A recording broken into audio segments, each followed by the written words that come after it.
Don, I was at the council committee meeting on where they passed St Saviours Road, and they were talking about um, access on the Badger set, and they were saying in the meeting, will the children be playing on the Badger set, because the Badger set is in the play area, and it it was they were talking about maybe it should be fenced off, this Badger set, but then there wouldn't be a play area, access to a play area. So the upshot of it all is that they decided that it wouldn't be fenced off and children would play on the Badger set, and it was passed. Godfrey Daniels, I think, said something about we don't need to fence off areas from wildlife because we haven't got tigers in this country or wild animals that are going to harm people. Something along those lines, in my opinion, is what he said at that meeting. And I just wondered, this St Saviours Road development that they passed the other month, is it a development you're familiar with? Are you happy with the level of surveying and the provision for badgers and their foraging? And just wondered if you could comment on it. Right, first of all, there's never been a proper in-depth survey, ecological survey, or by any ecologist so far at all on that site. It's just been a very sort of passing comments that there are badgers there, save the badger set. Well, I think they're not exactly saving all the badger set, but children and badgers seem to get on very well, because there are badger sets under the, for example, the car parking area up on the Fairlight Country Park. Oh, right. But it's not that, but the point is, there the badgers have got fields and fields to forage over at night.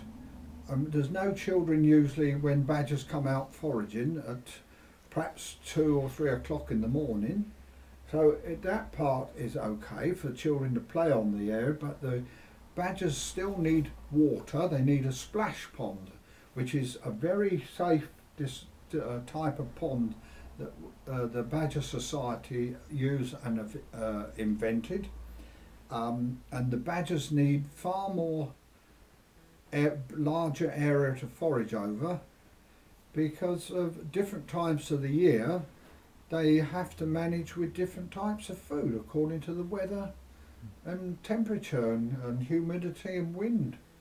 So we can't say that the badger set on its own being saved is a very good idea at all. They knew a much better system has got to be followed through for wildlife and for children playing.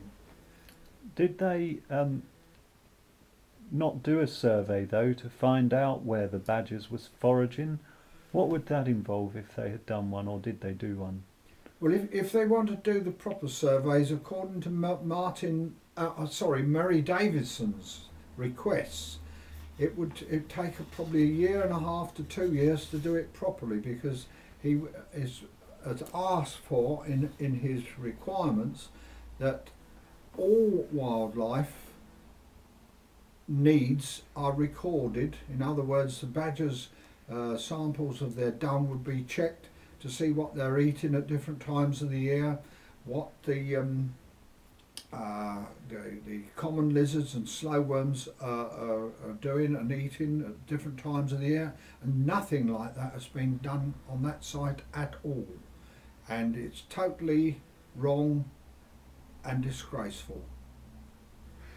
Oh, I think that's shocking. I note that you've written a letter here, and it says that you feel they've prevented free access to set entrances and not provided natural habitat for foraging and water supplies both during development and until the local environment has been recovered.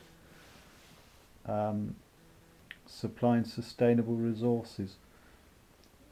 That's pretty shocking, and I guess that's what you're talking about here. Yes, because and that might be 20 years away.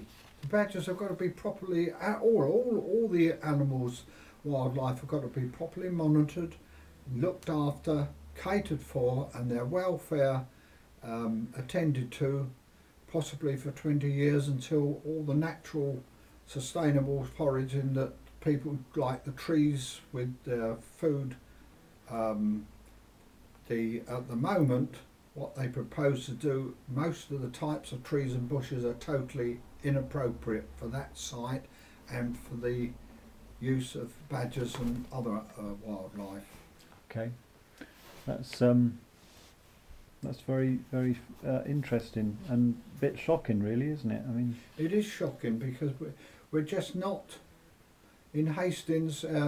Planners and that are definitely not interested in wildlife at all. And the thing is, if we don't look after wildlife, we are not looking after ourselves. and there's implications as well. Badgers are going to be digging up people's gardens, are they? Yeah, and it gets worse because we get, just recently I've had a number of, at least 8 ladies have phoned up about badgers going through their cat flaps, stealing their cat food because they're starving. These badgers at St Saviours Road, where will they go for their foraging? Well, the only place after if the development goes ahead like they propose, the only place left for them will be to cross, or I should say, go up St Vincent's Road, cross Filsham Road, and go down into the land west of Filsham Road into get water from the Hollington stream and the foraging off the fields there. But the problem there is there's already a social group of badgers that live there, coming from the west, the 142 Bexhill Road in the escarpment there. There is quite a number of badgers there that come east into that area and forage there. So you can't have, there will be a lot of fighting going on, but just between the different clans of badgers. Will there be road deaths? Well, there's bound to be road deaths going across Filsham Road.